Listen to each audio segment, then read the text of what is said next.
And welcome back. Hopefully we are now on all the formats. We were having a little problem with being on Facebook as well as YouTube the other day. Some kind of our program Restream that we like to use for the purposes of engaging. This is what I do every time, folks. I share the video as it becomes known. Oh, there it is. We're good.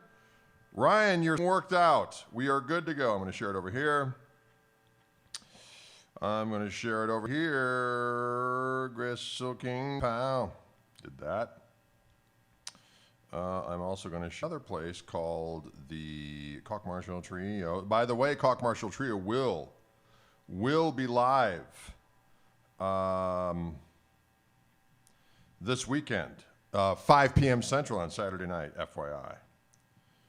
Oh, for the love of Pete. Here we go. I want to go over here. Boom. All right. Now I'm going to put this piece of...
Sounds good. It sounds doggone good. What I like about the neck and bridge pickup line up pretty well. That nice neck.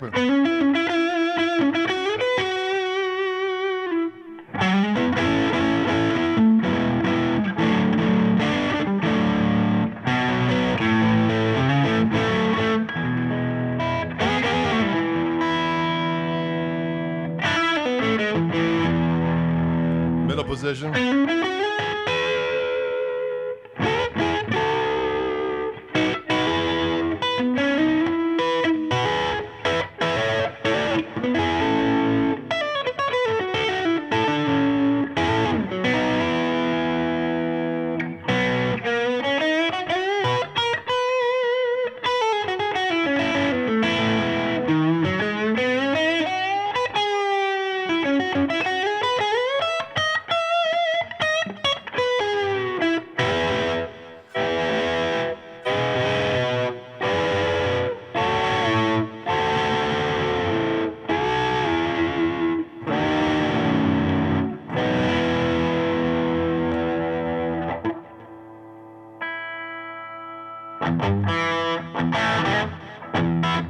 Yeah, yeah, yeah, yeah, yeah, yeah, yeah. Ooh. Oh. Well, thank you. That tune, that shuffle tune I played before is one of my tunes called Your Face. There's only two things wrong with you, and that's your face.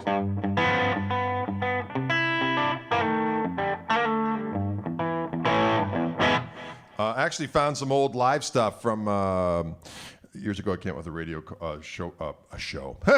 I came out with a CD called Live on the Radio, which was from various different appearances on a local radio station in town here, WMSC, and had Malford Milligan on there and Roscoe Beck on bass and three different drummers, Tommy Breckline, John Clarko, Brandon Temple, and it was a lot of fun. Well, I found a whole bunch more of stuff from that Live on the Radio from various different sessions, and there's a really good version of Your Face on there, a really good version of One with the Good Old Days, a bunch of stuff with Malford again from the Nation Sack era when we did that record together. So I'm going to put that out sometime in the next few months. I just got to get some artwork. It's already mastered and ready to go. I just need to get some artwork, and then away we'll go. Folks, I have two Gretsch guitars here. This one is the Billy Bow, of course. That Loving You Would Be Essential is totally, completely Robin Ford. Well, I don't know if it's completely Robin Ford. You know, it's a gospel-y tune. I wasn't thinking of Robin by any stretch of the imagination when I was coming up with that song. Although it's got some, it's got a few changes in it that are jazzy. That might be where you're equating the Robin factor, which maybe was in there subliminally at some point. Adam Bomb. Sorry, folks, I'm just looking for the deets on this particular instrument, which I sent to Ryan. This particular guitar, this exact guitar, is available for sale at Wildwood Guitars. I'm sending this back momentarily. 7.23 pounds. This is a Gretsch G6199 Billy Bow Jupiter Thunderbird in Firebird red, gloss urethane finish. Neckwood is mahogany. Bodywood is laminated maple, interestingly enough. And the pickups on this are one TV Jones Powertron Plus in the bridge and a regular Powertron in the neck.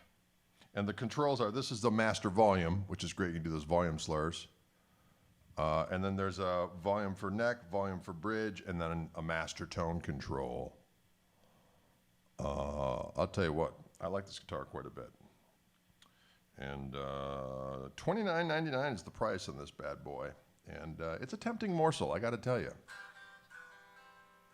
It's a tempting morsel for the kids. Some Billy Smear. What is this smear business? Is that a new guitar jargon thing that's made popular on the Intergoogle? Do some smear. When you do some smear, it feels so good. I mean, you know what? I've reached that point with the headstock tuner where it's just low enough on juice where it's barely visible. And for some reason, because of the fact that it's barely visible, you don't run and get a battery because you think you can actually use it just one more time. Whoever has that experience?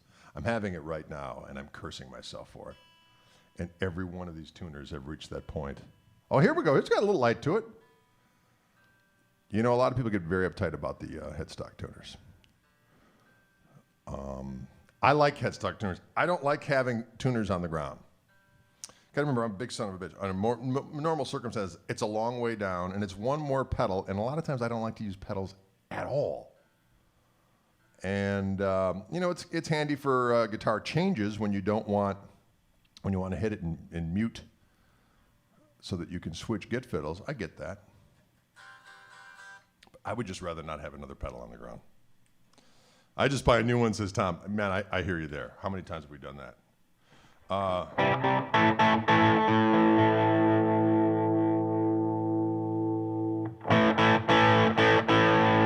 Where do I get the sick beanies?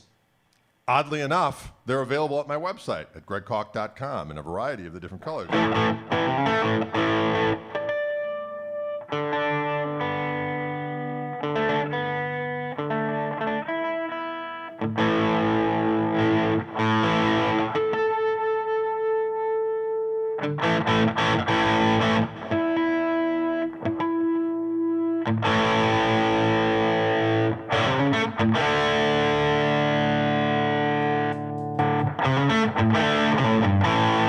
particular tone is where I just do a little slap back.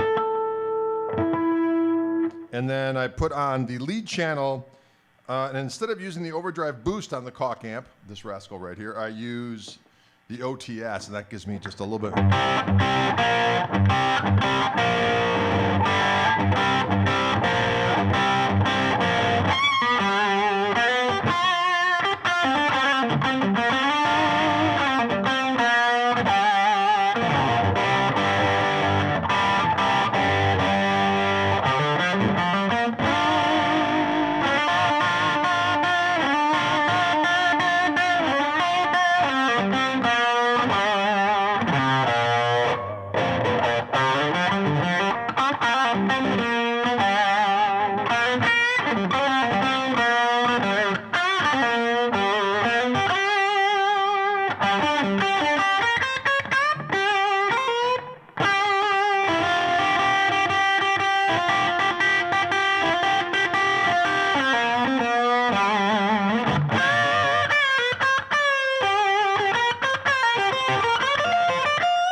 Someone please buy this doggone guitar before I do.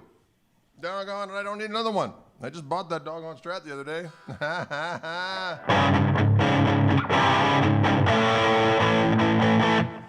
Tom says, any news on the Greg Jr. amp? Checked into Wildwood and sadly not available yet. Those are going to be a little while yet.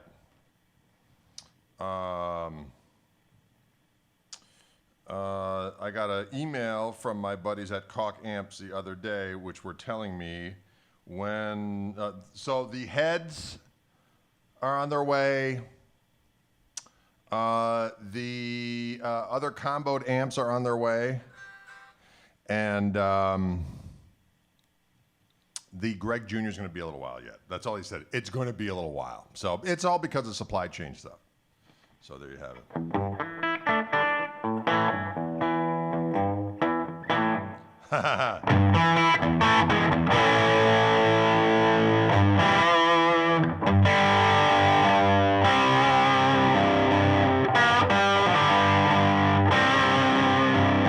We're actually opening up for ZZ Top on September 11th at Milwaukee Summerfest here at along the lake.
Yes. You know, that ZZ Top record, Tejas, is one of my all-time favorites. And even though that song, Arrested for Driving While Blind, might be construed as politically incorrect at this particular juncture in time, however, the groove and playing on that song is sublime.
It does good clean too, doesn't it?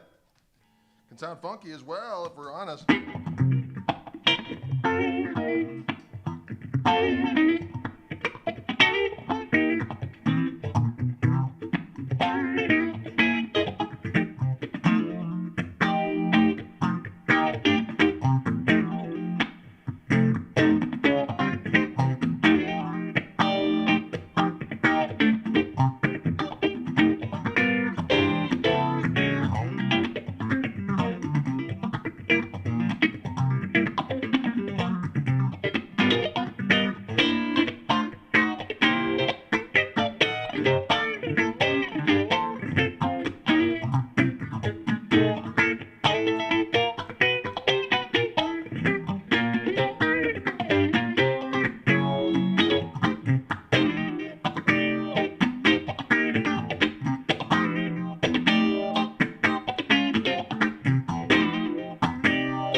Yeah. How's the balance on this Billy Bo? It's very good. It feels great. It's nice and light. It's 7 1/4 pounds, I think.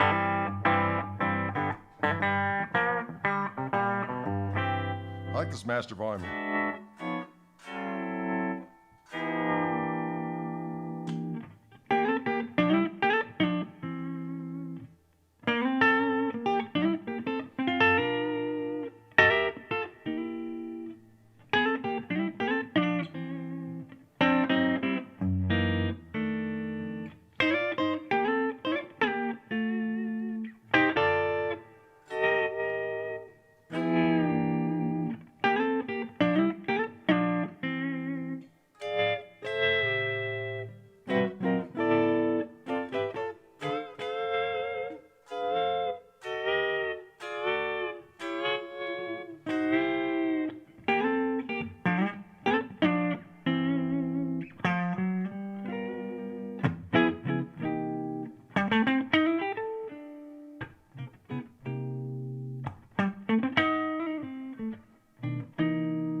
I like it.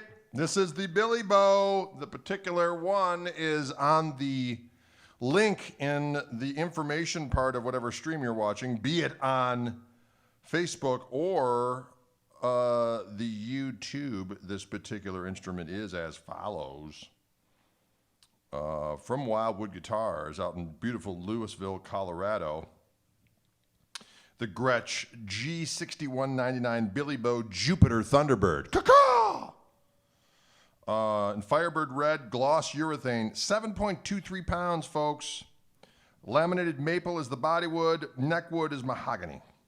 12-inch radius, 22 frets. TV Jones Powertron Plus in the bridge for maximum sass. And a TV Jones Powertron in the neck position, excuse me. And Just-O-Matic bridge with pinned ebony bass. Gibson G cutout. Tailpiece. Comes with a black hard shell case. $29.99 at a place called Wildwood Guitars. And don't be afraid of it. Don't be afraid to pounce like wild game. Don't be afraid to pounce. I'm going to grab this other instrument over here, which is another Gretsch that they sent me. Hello. It's a very delightful creature. This is my special guitar stand for hanging by the headstock, these strange guitars that don't fit in normal conventional stands, ladies and gentlemen.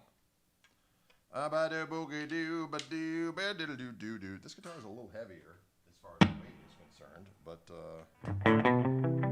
sounds good.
buddy. Yeah, buddy.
She just came off the bench. Just came off the bench, and it needs a little tweakle and a little doodle. Needs a little tweakle and a little doodle, ladies and gentlemen. Sometimes guitars need that. A lot of people don't get it. They don't understand the ways of tweakle and doodle. Twinkle and doodle. I do know that I'm going to be getting some more of those special tuner batteries because I can't see Schneike on this doggone thing. I can't see Schneike on this doggone thing. I can't see Schneike on this doggone thing. Oh, hoo ba doo doo doo, digga digga doodle doodle doo doo. This particular guitar is as follows, ladies and gentlemen. It is a Gretsch 6128T 89 Vintage Select Duo Jet. So, Vintage Select Edition guitars are designed for the player who appreciates the finest musical instrument heritage. We read this the other day. Oh, no, but this guitar was not on Facebook the other day because we had some kind of kerfuffle with the Restream program that only squirted it towards YouTube, but not the squirting towards the Facebook. So, Vintage Select's 89 Duo Jet with Bigsby pays homage to a classic late 80s design that rocked the forefront of the Pacific Northwest grunge movement that overtook the music world in the early 1990s.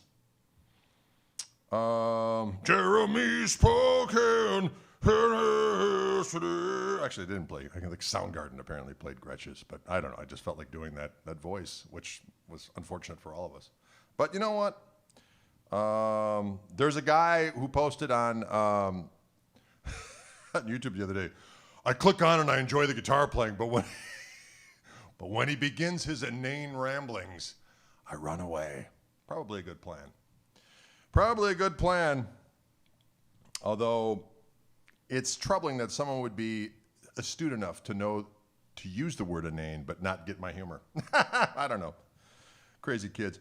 Delivering signature solid body power and punch, the G6128T 89 VS features period correct chambered mahogany construction, which magnifies harmonic richness by letting air resonate between the top and the body for livelier and more articulate tone.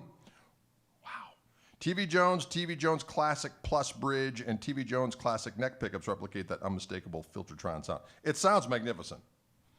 So the body is chambered mahogany. Body back is mahogany. Arched laminated maple top. Neck material is mahogany. Fingerboard is rosewood. Standard U-shaped neck profile. Yeah, it's got some meat to it. The neck's got some meat to it. 22 medium jumbo frets. Yada yada, deluxe hard shell case, all that kind of stuff.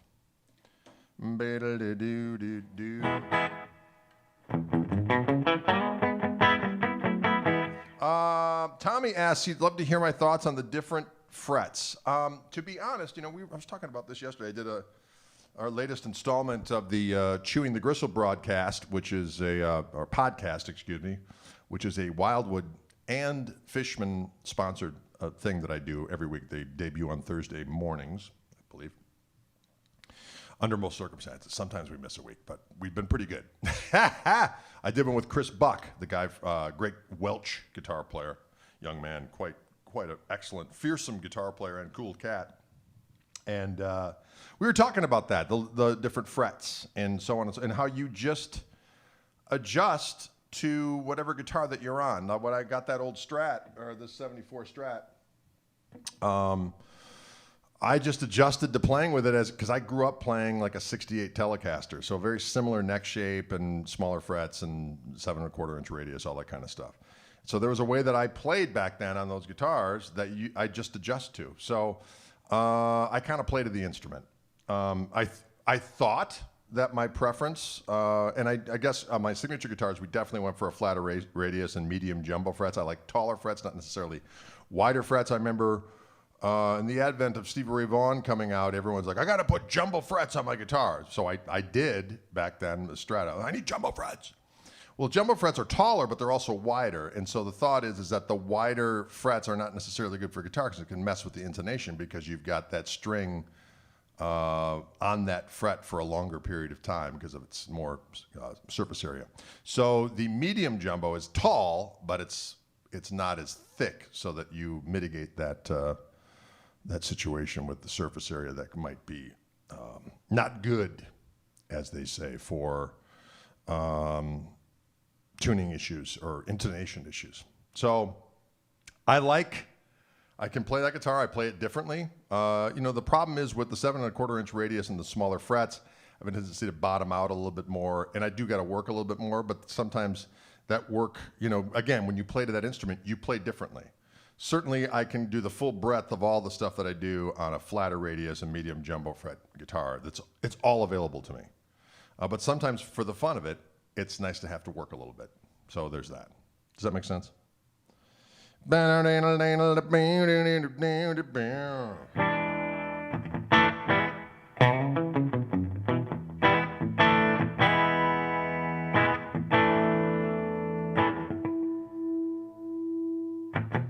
add a little heat to this rascal, see what we got. Sounds good.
Yes, he plays a Les Paul, but he also played a Gretsch on a lot of stuff. He had a White Falcon that he used. But mostly it was that Les Paul with the P90s. But this one kind of does both, so that's why I did that.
Greg, did you say you were opening for ZZ Top at Summerfest on September 11th? That is correct, Scott Larson. I will be there with the KMT.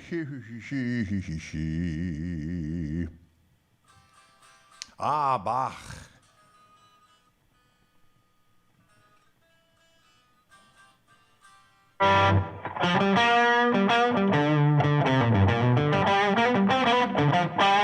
This is a pasty sounding guitar. It sounds girthsome, thick and juicy and succulent, ripe for the picking.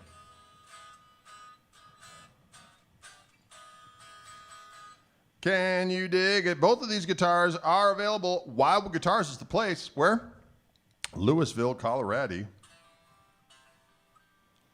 And the links to these two guitars, this Duo Jet, this 89 reissue of an older guitar.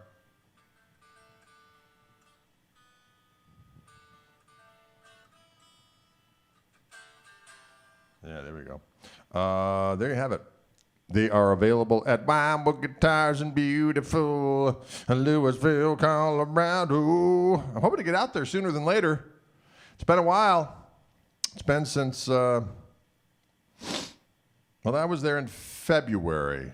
Last time I was there was February of 2020.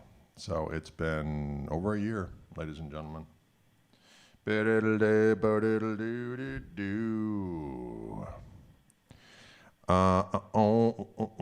Questions out there.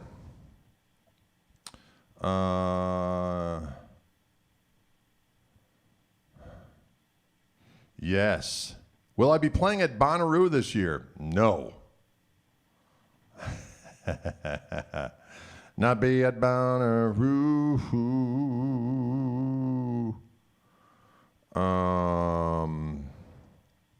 Can you dig it?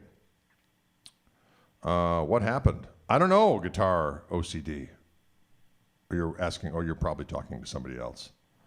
How was the birthday feast? It was excellent. Thank you very much. We had delicious takeout Asian cuisine from a place called the Mekong Cafe. And they do kind of a triumvirate of cuisines, of Thai, Vietnamese, and Laotian. And we got a little bit across the board. Some of the youngsters got some pho. And we had some pad thai, we got some pad siu. I did that Vietnamese thing where it's the meat and the vegetables and the vermicelli noodles and the egg roll, Vietnamese egg roll, and then that sauce put over it. So delicious. So it was great. Thank you for asking. Yes, it was a great birthday. Had a great old time. All good.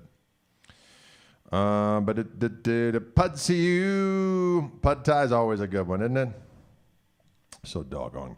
How are the sales of your amp doing? Really dig it and thinking about getting one. Well, Mike, they're doing well when they're available.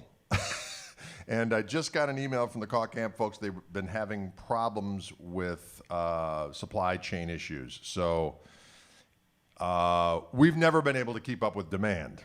But the good news is the amp is awesome, and they're great people. The Koch people are great over there in the Netherlands. They're great people. They're doing the best they can, but getting all the parts to make the amps in anywhere near the quantity necessary has been a challenge.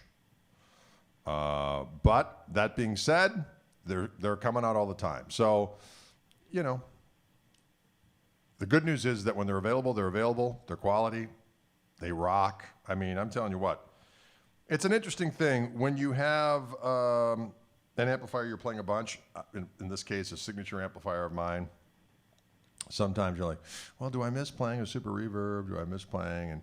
And the reason why I don't is because I hear what this thing sounds like in comparison to those things at any volume. And it's kind of, I mean, when I'm gigging with the band, prior to COVID, I was just using a cord into the amp and then the foot pedal for the amp that allows me to go through all the different sounds. And that's it. Now, during COVID, it's been fun using a few different pedals. That great ODS 181 pedal that Jetter makes, it's a Wildwood exclusive, or my Gristle King pedal, which is a great overdrive, clean boost overdrive. They sound great. And those are the things that I would use. Like if I do a fly-in and I'm not sure what kind of amp I'm going to use, I'm going to use my Gristle King pedal at very least in front of an amp so I can get a clean boost and an overdrive, set the amp cleanish.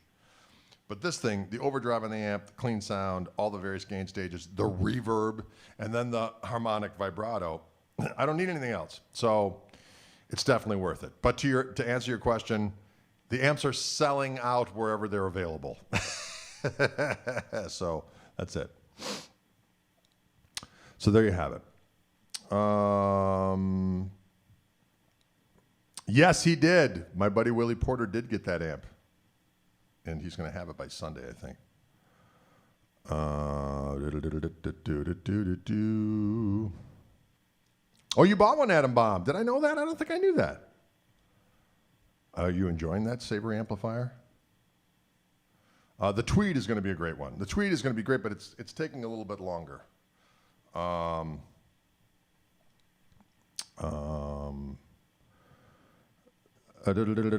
You know what's interesting? Todd says that the amp has some Fender-esque qualities, which is amazing for an EL34. It is. I mean, the clean sound on the thing is, I mean, the overdrive I love. Obviously, I love the gain stages. It's all well and good. But the reason why I like the clean sound so much is because the only problem I have with Fender clean sounds is that, especially the new Fender amps, you're at low volume, it's fine, it's beautiful. When you start turning them up, they can be spiky on the end and farty on the bottom. So you got to be careful. You got to EQ it in a way where it doesn't do that. You try to mitigate that as much as possible. This one, the low end never farts out. It just sounds good. And the high end never gets brittly. I just love it. And there's a gain control on the clean channel. So I usually run the master at about 1 o'clock, and the gain, which is obviously not a turbo overdrivey gain, it just kind of adds a little bit of compression, to be honest with you. I put that up around, with a guitar like this, I've got it maybe a little under noon, or midpoint. And then if I'm using regular single coils or a single coil type output, I'll put it at noon. And you dig it? Yeah. And I like the 10s. The two 10s are fantastic. When I play with the band, I've been using the head, which is the same exact brains as the combo, and then I use a 212 cabinet with an open back, because that just seems to spread the love a little bit more in that scenario. Can you dig it? Someone's calling the landline. Who's calling the landline? It's probably a telemarketer talking about some exciting opportunities to re-up my car guarantee, which I don't have in the first place, right? Just to let you know, your automotive guarantee is going to be out. What? What are you talking about, voice? Voice. 415s, boy, can you imagine? Can you imagine? I remember one time I used to toy. Well, we were going through a period of time where I would toy with the telemarketers, and it would actually be humans instead of voices.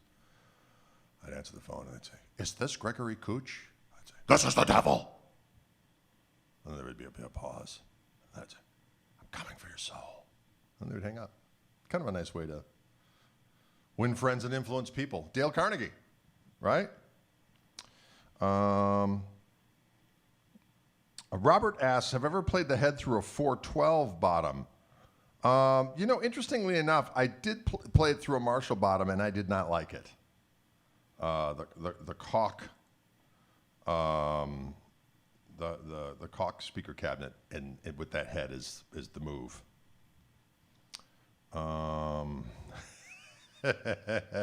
I've heard every mutation of my name possible. Are you kidding me? Well, listen, folks, thank you so much for tuning in. Again, don't be afraid to show your love to the Wildwood folks in whatever way you deem necessary, hopefully by grabbing one of these guitars and taking them home with you so you can rock and roll in the privacy of your own lair. And I'll be back tomorrow. It's kind of funny. I got to shoot back down to Chicago and do some video stuff for Fishman, and because the video we did the other day, apparently the mics weren't working. Well, what are you going to do? It happens. I blame no one. Sometimes technology, are you kidding me? As much as, of course, it makes it available to do things like we're doing right now, incredible. But then those are the times where it's like, all bets are off. Anything can happen. So, folks, thank you so much for tuning in. Appreciate it immensely.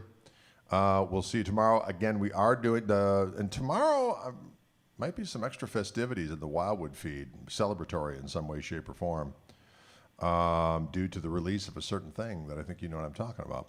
And then Saturday night at 5 p.m. Central, you will see the Koch Marshall Trio from my YouTube channel and, of course, from my Facebook page as well, Greg Koch Music.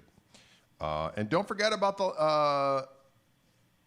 the podcast, because, you know, I say it and then people go, I have absolutely no idea you have a podcast. So I need to say it.